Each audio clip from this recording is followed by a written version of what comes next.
Assalamualaikum warahmatullahi wabarakatuh. Pada kesempatan kali ini, pada mata kuliah metodologi penelitian akuntansi, kami akan menjelaskan mengenai materi kita yang pertama, yaitu tentang mengembangkan ide penelitian. Sebelum kita masuk ke materi, perkenankanlah kami untuk memperkenalkan anggota kelompok kami. Yang pertama ada Dinda Alita dengan NPM 20110104035.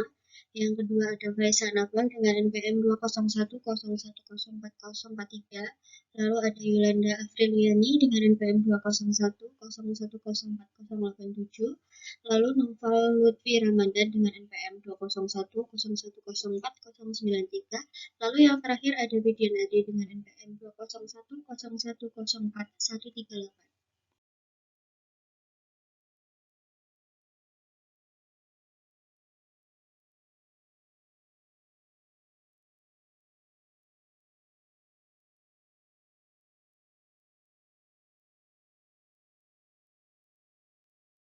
Materi kita kali ini terbagi menjadi 7 pokok pembahasan. Yang pertama ada urutan penelitian, lalu munculnya ide penelitian, ketiga kerangka konseptual, yang keempat ada struktur DNA, selanjutnya masalah Bradman, lalu masalah bujur, dan akuntansi manajemen strategis. Kita masuk ke pembahasan kita yang pertama, yaitu tentang urutan dari penelitian. Dijelaskan oleh Howard dan Sharp pada tahun 1983, urutan penelitian sebagai serangkaian tahapan yang kami harapkan akan berkembang melalui sebagian besar bentuk penelitian akuntansi, sementara bergerak dari ide asli bahkan publikasi akhir.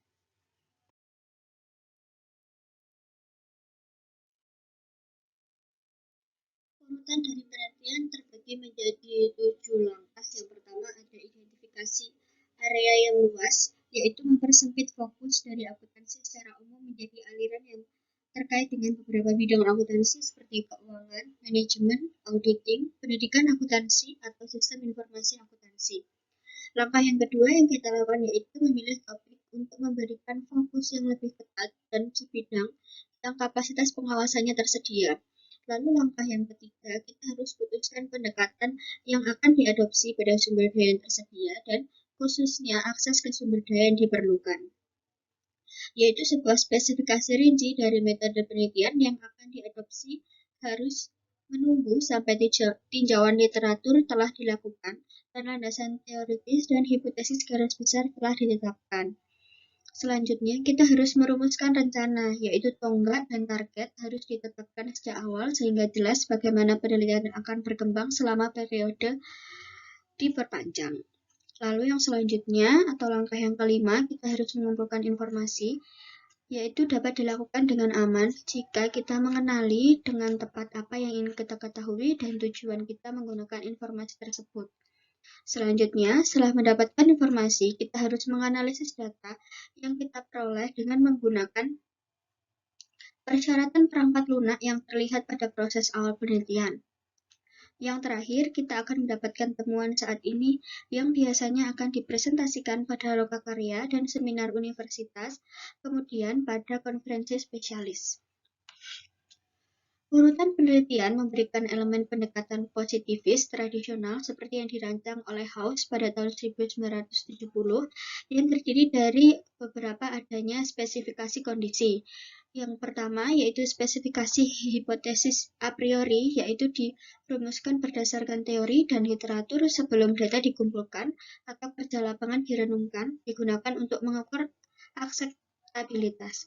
Yang selanjutnya ada isolasi dan kontrol variabel yang akan diselidiki atau bisa disebut determinasi variabel mana yang akan dilakukan sebagai dependen dan mana yang akan dilakukan sebagai independen dan mana yang akan dipertahankan atau diabaikan. Selanjutnya ada verifikasi metode pengukuran dan variabel yang dapat diukur secara langsung dan bagaimana variabel-variabel tersebut yang akan membutuhkan variabel proksi atau instrumen pengukuran dari beberapa bentuk.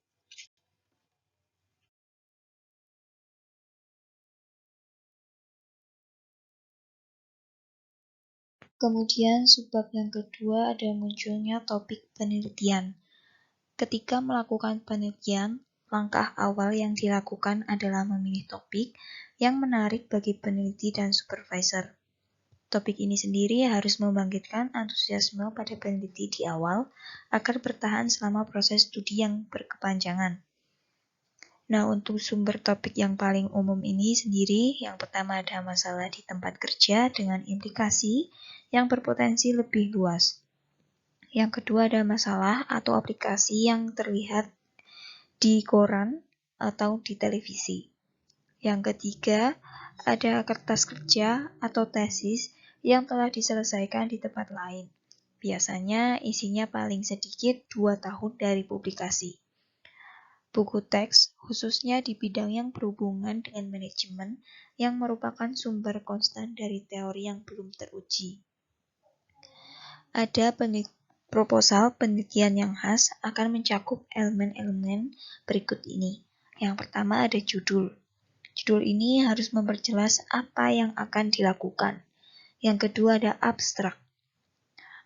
Ada abstrak ini harus merangkum masalah, tujuan, dan hasil yang diharapkan. Kemudian yang ketiga ada isu. Isu sendiri harus menarik dan penting. Yang keempat ada tujuan, bagaimana studi berhubungan dengan masalah. Yang kelima ada sastra yang berisikan ulasan, publikasi bertema yang relevan. Yang keenam ada metode yang berisikan bagaimana dan mengapa proses tersebut terjadi. Yang ketujuh ada manfaat yang berisikan hasil yang diharapkan membuat penelitian ini bermanfaat.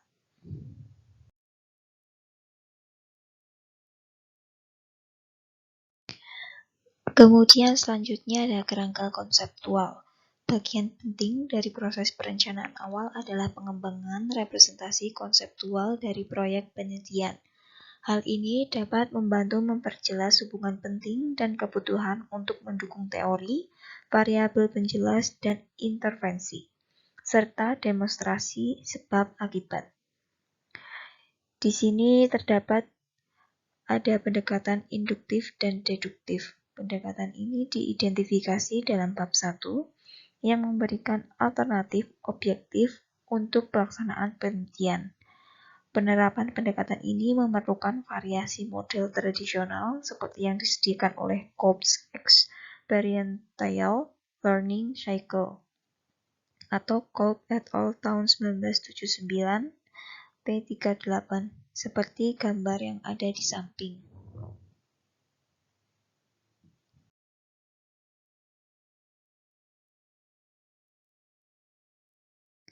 Kemudian, kerangka konseptual yang kedua adalah pendekatan deduktif. Pendekatan ini menawarkan kemungkinan lebih besar untuk penerapan metode ilmiah karena memfasilitasi pengukuran dan contoh yang lebih handal. Kita dapat mengembangkan model proses deduktif ini sesuai dengan gambar yang ada di bawah, sehingga sesuai dengan karakteristik definisi teori ilmiah dari Poupart tahun 1959, yang diantaranya ada teori, mampu melakukan pengujian empiris, kemudian ada ilmuwan dan peneliti harus berusaha keras untuk memasukkan teori, kemudian ada kemajuan ilmu pengetahuan sebagai proporsi yang dipalsukan tertinggal, meninggalkan inti dari teori yang masih harus dibantah. Dapat dilihat di gambar yang ada di sebelah kanan.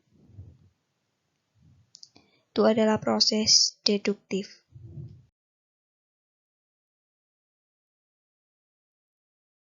Untuk yang selanjutnya yaitu skema konseptual. Skema konseptual yang ada pada gambar di samping menyediakan alat yang ampuh untuk pemeriksaan hubungan sebab akibat dalam lingkungan positivis. Dengan menetapkan variabel-variabel utama yang menarik dan faktor-faktor lain yang berpotensi berpengaruh, kita dapat membentuk kesan yang lebih baik tentang luasnya masalah.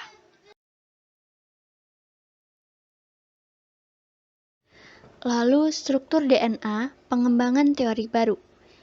James D. Watson pada tahun 1968, The Double Helix, memberikan deskripsi yang brilian tentang proses penemuan yang menarik dalam penelitian ilmiah. Watson dan Crick dalam melakukan penyelidikan dan faktor-faktor yang menyebabkan keberhasilan mereka dalam mengembangkan model teoritis baru memiliki implikasi untuk semua penelitian. Pada dasarnya, mereka melanjutkan untuk mengembangkan modal yang sesuai dengan semua bukti yang saat ini tersedia bagi mereka dan menunggu konfirmasi atau diskonfirmasi kerangka kerja mereka dari temuan empiris orang lain. Implikasi untuk peneliti adalah kewaspadaan konstan dan sikap mempertanyakan karya orang lain dan publikasi yang ada.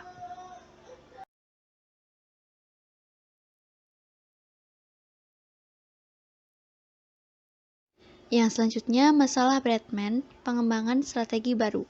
The Bradman Problem dirinci oleh Lawrence dalam bukunya The Bodyline Controversy tahun 1983, menyajikan penelitian yang menarik, menyelidiki sejumlah alternatif yang mungkin memberikan solusi yang berhasil.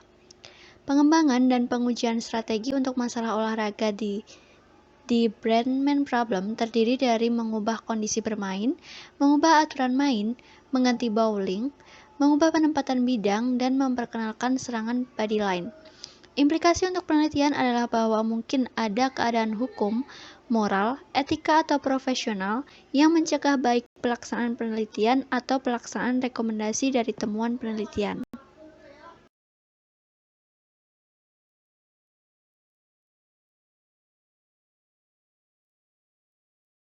Berikutnya ada masalah bujur. Pengukuran bujur di laut memerlukan pengukuran yang akurat baik waktu di lokasi saat ini maupun di meridian Greenwich atau titik dasar serupa lainnya. Perbedaan waktu memungkinkan perhitungan pemisahan geografis karena revolusi 24 jam bumi berputar bumi merupakan putaran 360 derajat, sehingga perbedaan waktu 1 jam merupakan 15 derajat bujur, di mana 1 derajat bujur setara dengan 68 mil di khatulistiwa. Pengukuran waktu lokal tidak menjadi masalah terutama selama jam-jam siang hari, tetapi tanpa adanya penunjuk waktu yang akurat, pengetahuan tentang waktu yang sesuai di titik dasar tetap menjadi masalah yang cukup besar. Konsekuensi dari tidak dapat mengukur garis bujur sangat serius dan telah dirinci oleh Dava Sobel dalam bukunya Longitudes pada tahun 1995.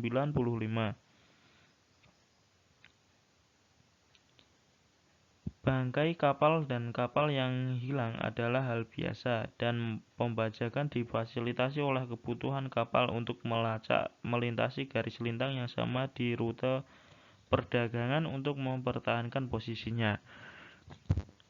Tetapi karena pergerakan kapal variasi panas dan dingin, basah dan kering, dan perbedaan gravitasi di berbagai garis lintang, jam tangan seperti itu tidak pernah dibuat. Newton jelas memikirkan solusi astronomis atau setidaknya ilmiah daripada solusi mekanis yang memerlukan pertimbangan solusi alternatif. Berikut ada beberapa solusi alternatif. Yang pertama ada metode yang ada. Ini sebagian besar terbatas pada pendekatan perhitungan mati dan metode kompas. Perhitungan mati membutuhkan perkiraan kecepatan kapal yang harus dibuat, bersama dengan perhitungan pengaruh kecepatan dan arus angin.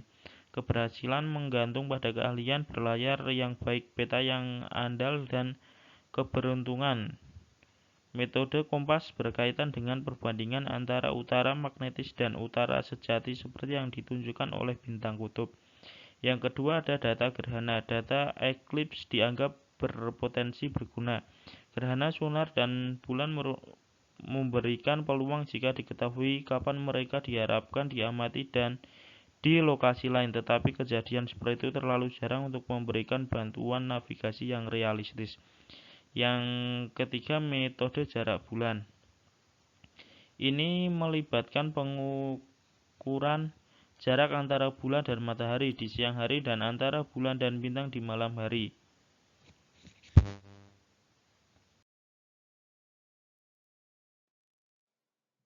Tujuh. Akuntansi manajemen strategis. John Harvey 1992, Harvey, Jones, dan Mose 1990. pemecah masalah terkenal dari serial televisi Eponymous, merinci pendekatannya terhadap penyelidikan masalah praktis dalam situasi bisnis nyata. Aktivitasnya mungkin dianggap sesuai ke bentuk penelitian tindakan di mana ia secara aktif berkolaborasi di tempat dengan individu lain. Meskipun praktiknya, atau terutama yang terlihat di Morgan episode mobil, jarang sesuai dengan praktik baik yang diterima dalam tindakan riset. Pendekatan Harvey Jones untuk pemecahan masalah terdiri dari data bersejarah, sasaran audit, situasi pembandingan, strategi solusi.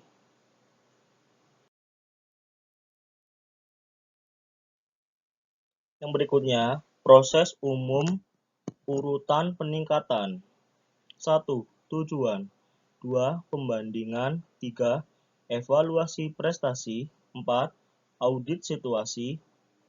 5. Alternatif strategi. 6. Implikasi sistem akuntansi.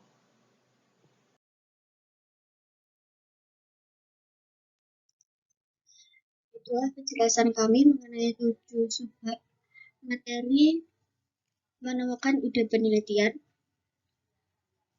Semoga apa yang kami sampaikan dapat bermanfaat, dan bila ada kesalahan dalam pengungkapan kata dan penulisan, kami memohon maaf. Wassalamualaikum warahmatullahi wabarakatuh.